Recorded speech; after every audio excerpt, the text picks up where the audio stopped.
viens par là. Allez vite, vite, il est 7h déjà. À 32 ans, Jérémy Posteraro est un des joueurs phares de Canet-en-Roussillon. Souvenez-vous, en 2021, c'est lui qui met un somptueux coup franc contre l'Olympique de Marseille en 16e de finale de Coupe de France. Ce jour-là, toutes les planètes elles étaient alignées pour moi et mes coéquipiers aussi, parce que c'était le jour en plus de mes 30 ans. Donc c'était un beau cadeau, cette qualification et ce beau coup franc. À peine majeur, le Catalan quitte les Pyrénées-Orientales pour jouer au Nîmes Olympique, où il goûtera à la Ligue 2.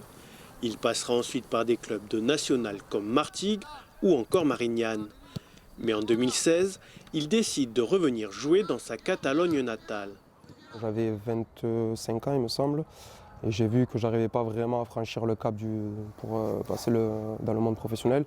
Donc j'ai pensé à ma reconversion. Il y avait un président, M. Figueroa, qui a une société ici, qui m'a permis d'être là où j'en suis aujourd'hui, de me donner un travail et de pouvoir construire ma vie de famille. Père de famille, Jérémy n'est pas professionnel. Assistant commercial dans les piscines le jour, il rejoint ses coéquipiers pour s'entraîner le soir. Le numéro 23 est milieu de terrain.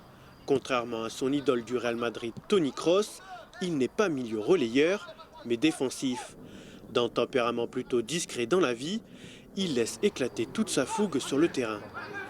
C'est quelqu'un de réservé, il garde beaucoup de choses pour lui.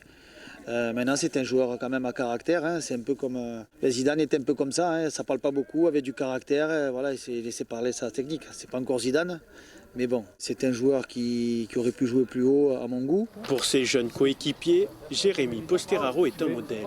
C'est un leader de l'équipe, donc il parle beaucoup. Et moi, je suis un jeune, donc il me motive beaucoup. Il a beaucoup d'expérience, donc il me donne beaucoup de choses qu'il a vécues. Je l'ai connu grâce à son coup franc contre Marseille. Cette année, le Catalan compte bien refaire un exploit face à Bordeaux pour le 7e tour de Coupe de France. Coup d'envoi ce soir 20h au stade Gilbert Brutus de Perpignan.